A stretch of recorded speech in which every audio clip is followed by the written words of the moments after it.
I don't even know how we got there, because I tried to make it clear how many civil rights, it doesn't just boil down to one conversation, but I can see that somebody's campaign coffers really are struggling right now. So she gonna keep saying trans, trans, trans, so that people will feel threatened. And child, listen, I want y'all to tell me whether or Do not. not call me a child. I am no child. I want Don't to even find start. out I am a grown which woman. of those I am 47 years emails old. I have broken actually more have. glass ceilings than you Chairman, ever I will. am reclaiming my Let's go. time. You will not do that. I Order. am not a child. Chairman, I I am am not a reclaiming child. my time. If you want to take it outside, Mr. we Chairman, can. the committee is not Okay, in order. all right. Order. Point of order. Point of order. Order. Chair recognizes Ms. Crockett. No, point of order, Mr. Chairman.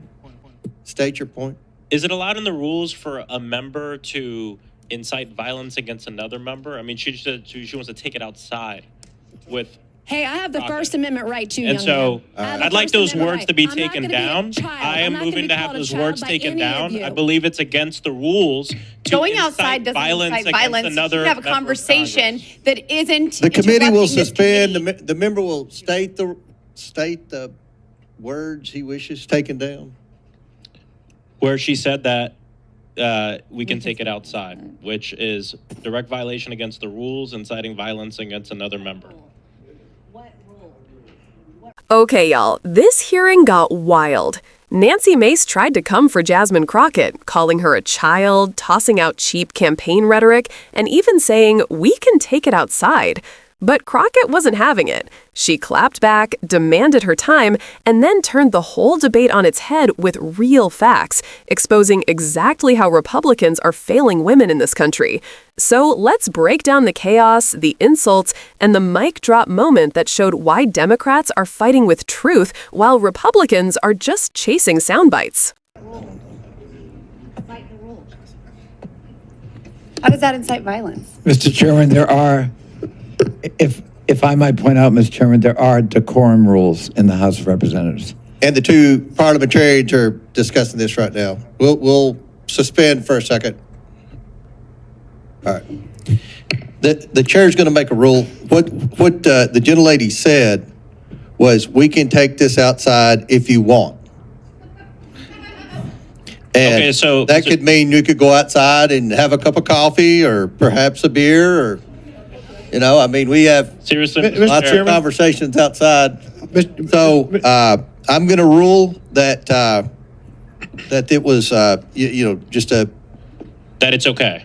that it's okay. All right, and then point of inquiry. And remember, this is a slippery slope you're going down, because we have. Oh, you're disagreements going in down this the slippery committee, as you slope. know. So just to be clear, in this committee, we can ask we can Apparently. threaten violence on someone as long as no, at that's the end- not- excuse me. I did not threaten violence. I threatened no violence. There was I threatened no violence. There was no violence. As long no as violence. at the Don't end- create a I false threatened add a no question violence. that was None. over None. another You're person. making shit up as It's you good go to know. along. You Good might to want know. to figure this one out. Order. There was no Mr. I thought you Chairman. were cursing today. No violence.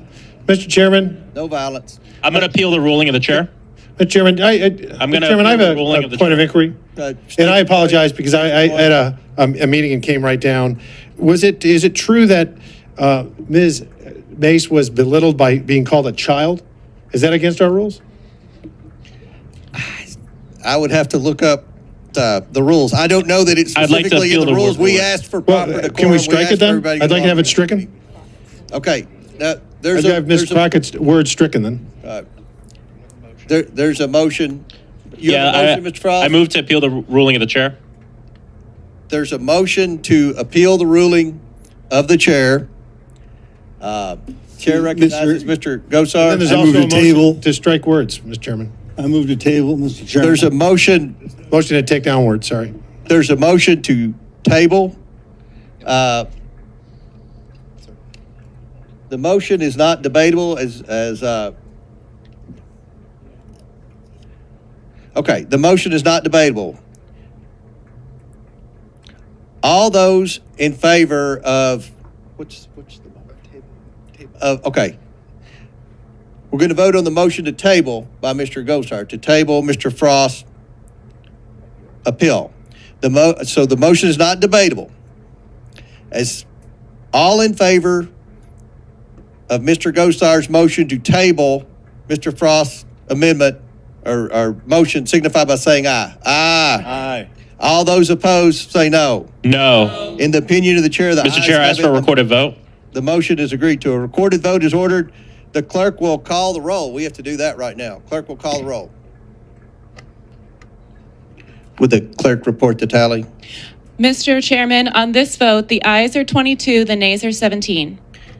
The motion to table passes. Now we will go back to debate, and I believe it was Ms. Crockett with 2 minutes and 57 seconds remaining. Mr. Chairman, I have a Mr. Chair, I motion. actually had more time than that, but Mr. Chairman, I have I a can quick finish motion. up in the 2:40. Chairman, I have I a was- quick, Mr. Chairman, I have a We'll quick, give you 4 minutes. Okay, thank you, Mr. Chair. Mr. Chairman, I have a quick motion. Oh, wait, Chair recognize Mr. Donalds. Mr. Chairman, I move that we move to structured debate for 15 minutes on Ms. Crockett's amendment.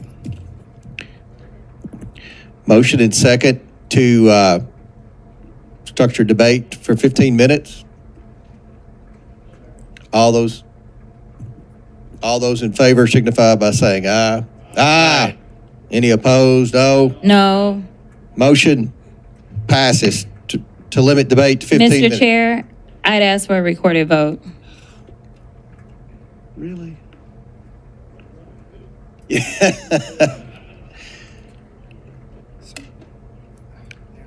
All right, the clerk will the clerk will call the roll on Mr. Donald's motion to limit debate to 15 minutes to each.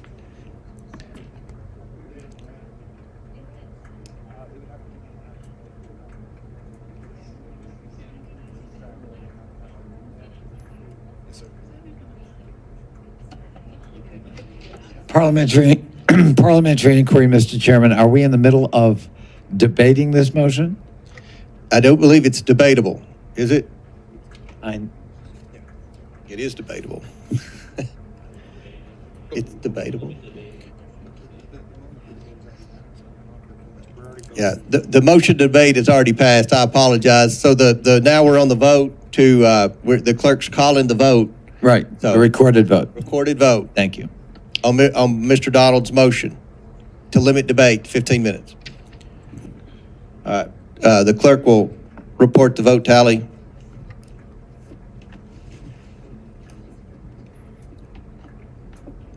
Mr. Chairman, on this vote, the ayes are 23, the nays are 16. All right, the motion passes for Mr. Donalds to limit debate to 15 minutes. Ms. Crockett will get her remaining 4 minutes, and then each side will have 7.5 additional minutes if necessary. So the chair recognizes Ms. Crockett for the remainder of her 4 minutes that don't count towards the limit to debate. Then from there on, if there's further requests for debate, there'll be 7.5 minutes each time. Chair recognizes Ms. Crockett for her remaining 4 minutes. Thank you, Mr. Chair. The final points that I was going to make is while this amendment has to do with civil rights, for whatever reason, the colleague on the other side of the aisle decided to attack Democrats and pretend as if we do not look out for women.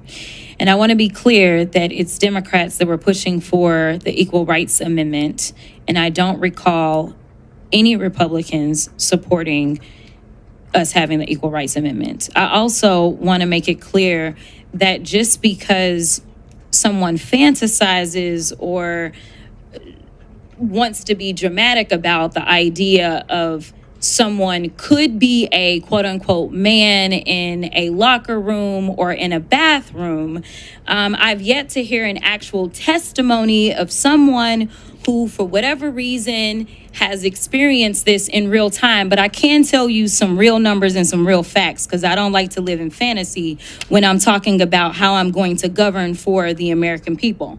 The facts are, in my state alone, in the state of Texas, once they decided that they were going to overturn the Roe decision, 26,000 women then ended up raped. 26,000 is what we had reported. And that was only within about a year's time span. And when they reported those rapes, none of them seemed to have anything to do with trans folk. And I don't recall any legislation to help out those women in Texas and beyond that are actually dying. We're not projecting may die, but are actually dying or have died in southern states that have decided that they wanted to go after our reproductive freedom. So as a woman in this country, as a Texan, and as a Black woman who, when we look at the numbers, and I believe in data and science, and I know that that escapes a lot of people in this chamber, but the numbers are clear that specifically Black women have always struggled when it came down to the maternal mortality rates in general. The fact that somebody who looks like me, no matter how much money they have, because I can remind you of a very wealthy tennis star that almost lost her life while trying to give birth. Some things I honestly just don't think should be partisan. And frankly, I do believe in privacy because honestly, I don't want none of y'all making decisions if I ever end up pregnant and have to decide what it takes for me to save my life. And I give the same opportunity for other women in this country to make decisions as they see fit. So while we look at how we protect women completely differently, I can tell you that at least in the 766,000 women or 766,000 constituents that I represent, I have had them come to me concerned about whether or not they could survive childbirth. But I have not had a single person in my district tell me that they were concerned that they may be raped by a trans person. So if there is an issue to solve in this country based on facts, data, and statistics, I think that we need to look at the type of health care that we are going to advance for women in this country. And with that, I will yield. Gentlelady yields back. We're going to now go into the 15-minute cap. The hearing that unfolded in the House Judiciary Committee was less like a serious legislative debate and more like a reality TV meltdown, except this was Congress and the stakes couldn't be higher. At the center of it all, Rep. Jasmine Crockett, Democrat from Texas, who once again proved that she doesn't just play defense in these fights. She flips the script and puts Republicans on blast with facts they can't handle. It started, as so many hearings do, with Republicans trying to hijack the topic. The discussion was supposed to be about civil rights, but Nancy Mace decided to pivot into the same tired talking points we've heard over and over: trans people in bathrooms, locker rooms, and the usual culture war boogeymen. Crockett wasn't letting that slide. She cut through the nonsense immediately, pointing out what was obvious. This wasn't about policy. It was about politics. Republicans like Mace are struggling to fundraise, and the fastest way to fire up their base is to scream trans, trans, trans until the checks roll in. Then came the insult. Nancy Mace called Jasmine Crockett a child. That wasn't just disrespectful, it was dismissive, and frankly, it showed how little Republicans have left in their arsenal. They can't beat Democrats on facts, so they tried to belittle them. But Crockett wasn't having it. She fired back. "Do not call me a child. I am no child." That moment instantly shifted the energy in the room. You could feel it. Crockett was commanding the floor, and Republicans were scrambling. But then it got even wilder. Mace tossed out the phrase, "We can take it outside." Democrats immediately pounced, rightly pointing out that this sounded like inciting violence against another member. They moved to have the words stricken from the record. What did the chair do? Instead of enforcing decorum, he shrugged it off, suggesting maybe Mace just meant take it outside for coffee. That ruling was laughable. Everyone watching knew what Mace meant, and the chair's attempt to water it down only exposed the double standard Republicans get away with in these hearings. Of course, what followed was a mess of motions, to strike words, to appeal rulings, to table challenges. It was parliamentary whiplash. And as usual, Republicans circled the wagons, using their majority to protect their own and to shut down Democratic objections. But here's the thing. Even amid all that chaos, Crockett wasn't distracted. When she finally got her time back, she made every second count. And this is where Crockett shines. Instead of trading insults, she brought receipts. She looked at her state, Texas, and laid out the numbers. Since the Supreme Court overturned Roe v. Wade, more than 26,000 rapes were reported in just 1 year. 26,000. And guess what? Not a single one of those rapes had anything to do with the GOP's favorite culture war talking point about trans people in bathrooms.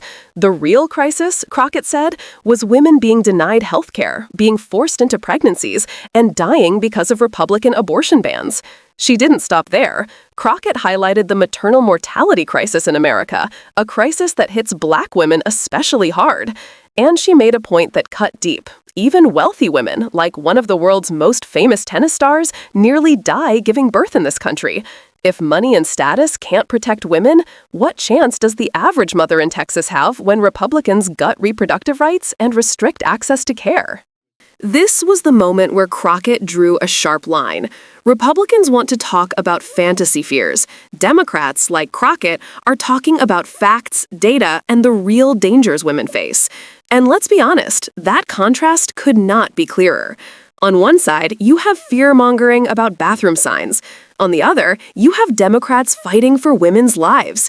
And you know what else this showed? That Republicans thrive on chaos. They love the shouting, the order, order, order moments, the back and forth that looks like a circus. But Democrats like Crockett know how to turn that chaos into clarity.